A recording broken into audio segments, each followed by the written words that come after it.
आप सब अच्छे होंगे। जैसा कि आपको पता है कि मैं आपको उत्तराखंड बोर्ड एग्जाम की तैयारी करा रही हूँ, और उत्तराखंड वीडियो ही नहीं, अगर आप उत्तराखंड के किसी भी एग्जाम की तैयारी कर रहे हैं तो मैं आपको उसकी प्रिपरेशन करा रही हूँ। आगे बढ़ने से पहले मैं बताना चाहती हूँ, चैनल पर नया है, चैनल को सब्सक्राइब करना बिल्कुल मत भूलिएगा, ताकि मेरी आने वाली वीडियो का नोटिफिकेशन आपको सबसे पहले मिल जाए।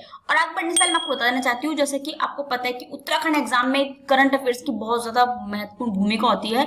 करंट अफेयर्स के क्वेश्चन बहुत ज्यादा एग्जाम में बनते हैं कि हाल ही में कौन सी घटना हुई है, हाल ही में कौन सा एग्जाम में बहुत ज्यादा महत्वपूर्ण होते हैं, तो उन क्वेश्चन को आज हम करेंगे। तो टाइम वेस्ट ना करें, स्टार्ट करते हैं।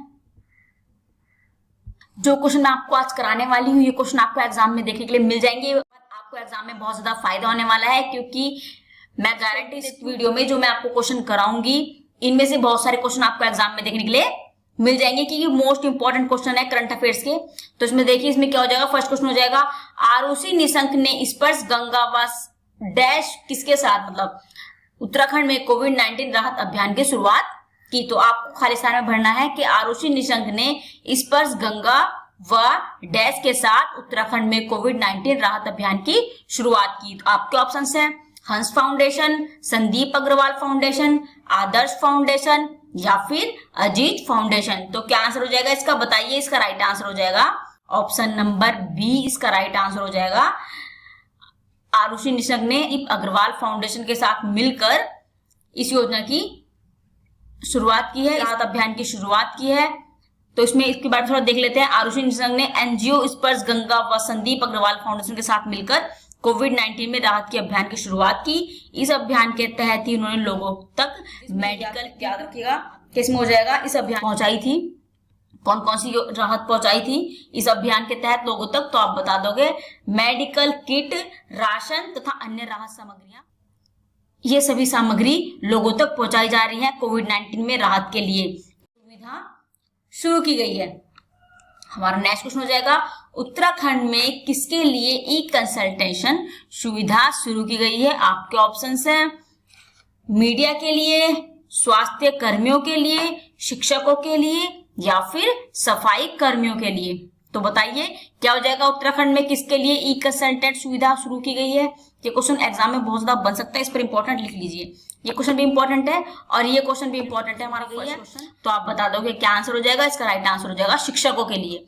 तो कंफ्यूज नहीं होना है, बिल्कुल अच्छे से चार ऑप्शंस पढ़ना है, उसके बाद ही क्वेश्चन पर टिक करना है। तो क्या आंसर हो जाएगा, इसका राइट आंसर हो जाएगा शिक्षकों के लिए। उत्तराखंड में लेकर माध्यमिक स्तर के शिक्षकों व उनके स्वजनों के लिए ई कंसल्टेंट सुविधा शुरू की गई है। और ये याद रखिएगा, इस सुविधा का उद्देश्य क्या होगा, अगर आप पूछ रहे हैं इसमें क्या होगा, इसमें शिक्षकों को कोरोना संक्रमण के भय से निजात दिलाना है, शिक्षकों तक चिकित्सा सुविधा पहुंचानी है। ये चीज बच्चे देख लीजिए, ताकि वो पूछे कि शिक्षकों के लिए कौन सी योजना शुरू की गई है। तो आपको ऑप्शंस में दिखाई दे ई कंसल्टेशन, तो उसमें आप टिक कर दोगे। एग्जाम कहीं से भी घुमा कर दे एग्जामिनर, तो आप उस पर टिक कर दोगे। अब नेक्स्ट देखिए, मैं दो बार आपको इसलिए बता रही हूँ ताकि आपको इसी वीडियो में सारे क्वेश्चन याद हो जाए, आपको इन क्वेश्चन को दोबारा देखने की जरूरत नहीं हो। और मैं आपको गारंटी देती हूँ कि ये क्वेश्चन आपको एग्जाम में देखने के लिए मिल जाएंगे।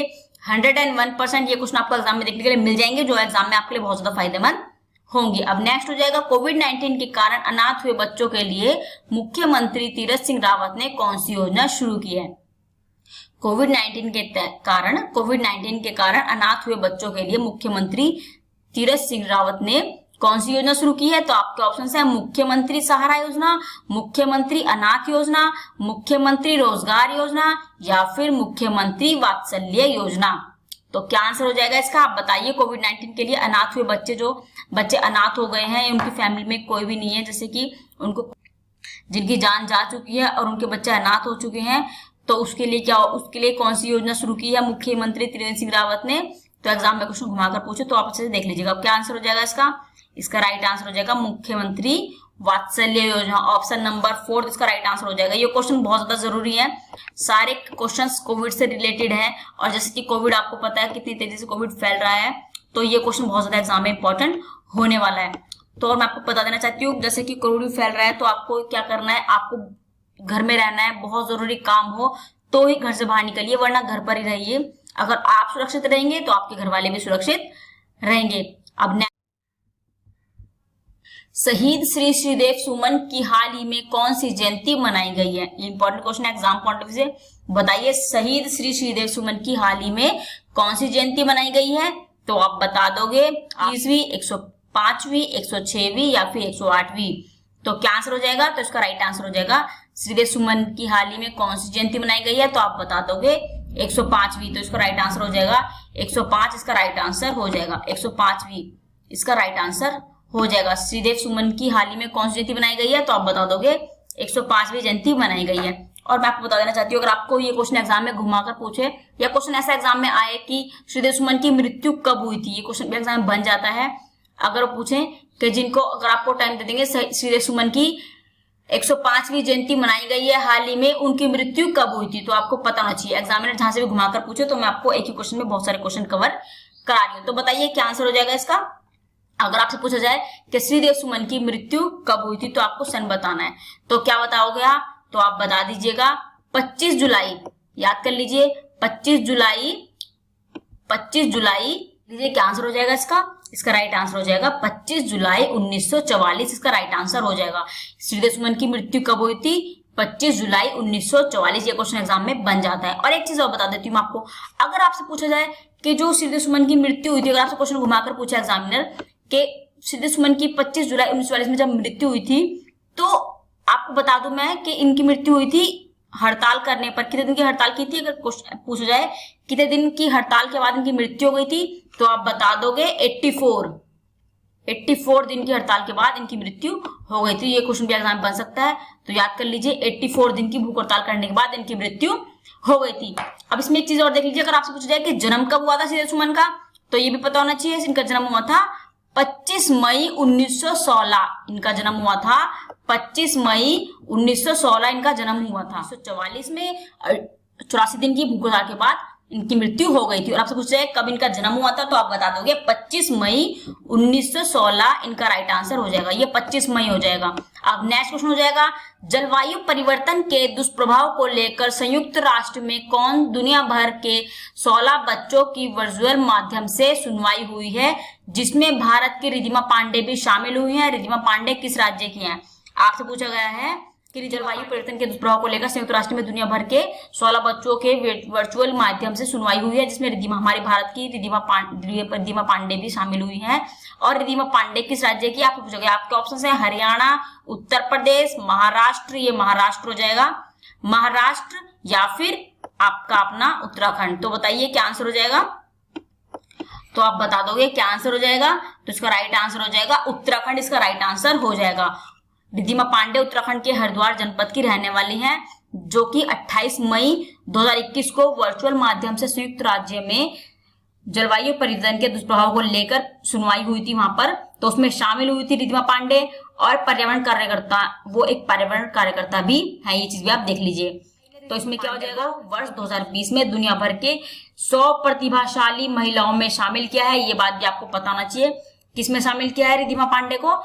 100 प्रभावशाली व्यक्तियों में शामिल किया है। 100 प्रतिभाशाली व्यक्तियों में शामिल किया है रिद्धिमा पांडे को। और मैं आपको बता दूं ये कौन है? एक पर्यावरण कार्यकर्ता है। अब नेक्स्ट क्वेश्चन हो जाएगा, केंद्रीय, अगर आपसे पूछा जाए ना कि रिद्धिमा पांडे कौन है, क्वेश्चन एग्जामिनर घुमाकर पूछे तो आप बता, अगर आप पूछा जाए कि रिद्धिमा पांडे कौन है, तो आप बता दोगे पर्यावरण कार्यकर्ता है। अब नेक्स्ट हो जाएगा, केंद्रीय जांच ब्यूरो सीबीआई के नए निदेशक कौन बने हैं?